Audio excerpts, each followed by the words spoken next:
arrêtons d'imaginer que la biodiversité, c'est un catalogue d'espèces. C'est beaucoup plus compliqué que ça. Et cette biodiversité, l'homme est dedans. L'humain, il en fait partie. Il n'est pas à côté. Et les gens ont toujours, dans ces territoires particuliers, vécu dans une nature assez particulière, différente bien sûr de celle de la métropole. Ce qui est intéressant pour nous, scientifiques, c'est qu'elle est très spécifique.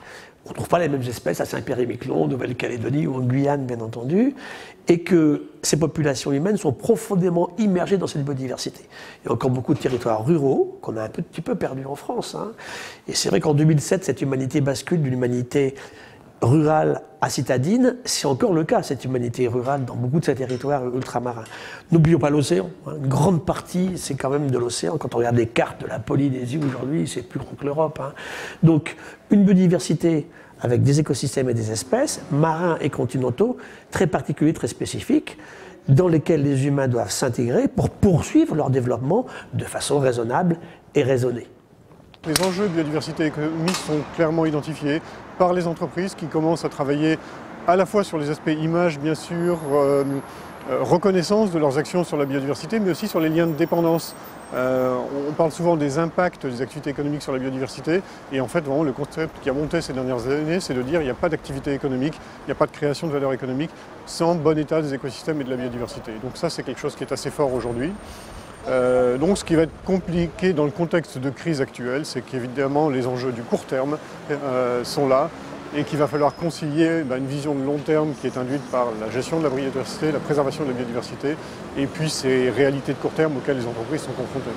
En tant que député de la Guyane, il est évident qu'avec le champ de biodiversité que j'ai, pour moi il est important que les enjeux de la biodiversité sur mon territoire guyanais soit bien pris en compte et que je puisse, dire que le gouvernement a entendu les différents partenaires et que nous puissions avoir un outil qui permette plusieurs choses. D'abord, comme je disais tout à l'heure, un effort de préservation, mais ce qui est important aussi, c'est de la valorisation de cette biodiversité pour être une filière de développement économique. En sachant qu'en Guyane en particulier, nous avons sur cette biodiversité des zones de vie où il y a des hommes et des femmes, avec les populations autochtones de Guyane, sur lesquelles il est important que le savoir-faire traditionnel ait une retombée économique. Donc vous voyez bien, l'enjeu pour la Guyane est important et mon rôle, c'est de veiller à l'équilibre entre les intérêts de la France, mais les intérêts aussi de ma population de Guyane. Sur cet ensemble de l'outre-mer, on a cette insularité qui pose des problèmes parce qu'on doit gérer sur un petit territoire beaucoup de contraintes liées à la démographie, liées au développement, liées aussi à l'environnement puisqu'on y est en plein dedans. Ce sont des territoires qui vivent des crises économiques particulières. Il faut tenir compte de tout cela, des besoins sociaux, et c'est l'élu que je suis en tant que maire d'une commune qui s'exprime, mais en même temps en tant que gestionnaire d'un espace protégé, je leur dis, on a aussi des règles à respecter. Alors, donc on a cette difficulté sur un territoire comme la Guadeloupe, sur une commune comme la mienne, d'être à la fois un gestionnaire d'espaces protégés, mais en même temps un élu qui doit répondre à des besoins sociaux. Mais la coordination se fait, le tout encore une fois, c'est de nous donner des moyens de poursuivre notre action. Si on a les moyens, rien n'était possible. Si on peut avoir au sein des différents organismes justement qui s'occupent aujourd'hui, chacun dans son coin, de la biodiversité, de la nature en général, du développement durable, si on peut avoir ces forces-là regroupées au sein d'une antenne de l'Agence pour la biodiversité, je pense qu'on aura déjà fait un bon travail parce que ça veut dire que toutes les forces vont travailler dans le même sens. Aujourd'hui, une des craintes des acteurs, c'est que la connaissance de la biodiversité est assez dispersée. Les acteurs de la biodiversité sont assez multiples et pour les entreprises comme pour les agriculteurs, c'est un peu compliqué aujourd'hui pour elles.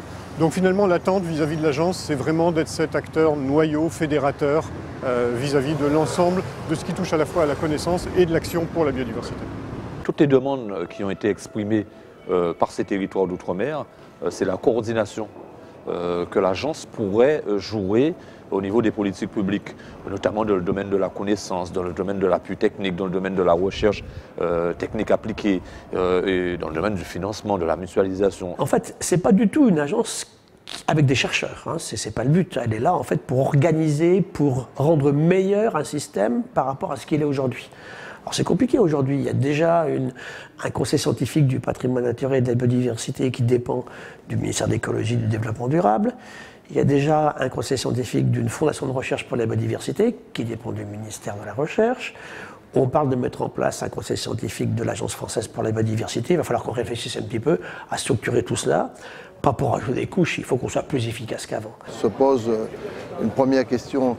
Quelle est la représentation de ces pays-là au sein de l'Agence nationale de la biodiversité? Le texte prévoit une représentation en représentant avec un pouvoir d'observateur. Ce n'est pas suffisant. On l'avait déjà dit en commission et ça a été répété à l'unanimité et Madame la ministre l'a rapidement intégré. Donc il y aura des représentants avec un droit de vote, des représentants à part entière. Deuxièmement, la déclinaison ici dans les différents bassins océaniques est complexe. Personnellement, je suis pour qu'il y ait une présence de l'agence sous une forme donnée, soit en mutualisation, soit une structuration, mais qui permette d'avoir une vision globale. Alors, d'attente précise, c'est une prise en compte en fait des spécificités qui sont celles d'une collectivité d'outre-mer proche de l'Amérique du Nord, donc dans un contexte géographique qui est quand même assez atypique en outre-mer. D'où la réclamation que je fais mienne du coup d'avoir une représentation par collectivité et non pas par bassin océanique.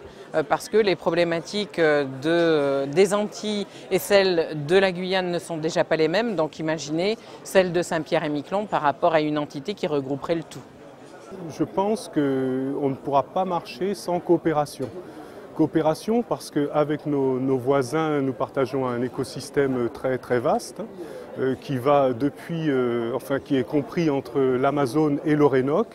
Et là, je crois qu'il y a vraiment un gros potentiel d'action commune, de mutualisation, même si ce n'est pas facile, puisque nous avons quand même 6 pays concernés, une partie de la Colombie, Venezuela, Guyana, Suriname et puis Brésil avec nous.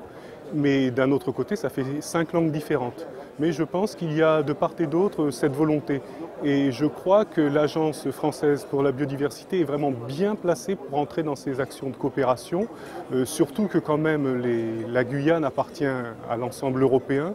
Et je crois que ce serait un très bon positionnement de l'Europe de reconnaître l'ensemble de ces territoires et toute la biodiversité qui est apportée par l'outre-mer. Le pan réglementaire, beaucoup va se faire par décret, par arrêté, par circulaire. Et c'est là que ça se passera concrètement. L'organisation concrète, si j'ose dire, de l'articulation entre l'Agence française pour la biodiversité, donc l'instance nationale, et ses déclinaisons locales, les délégations, si j'ose dire, outre-mer, par bassin océanique. On veut voir évoluer ça. Et puis concrètement, comment ça va marcher? Quelle autonomie de décision? Quels moyens? Quel effectif? Quel statut du personnel? Ensuite, le périmètre lui-même de cette agence sur la biodiversité, peut-il encore évoluer? Le texte dit, après 2 ans, il y aura un rapport d'évaluation parlementaire qui pourra intégrer d'autres instances, comme par exemple le Conservatoire du littoral et des espaces lacustres. On peut évoquer les agences, pourquoi pas, des 50 pas géométriques. Et puis, on est sur la biodiversité, mais tout est dans tout dans ces questions-là. Il y a des interrelations.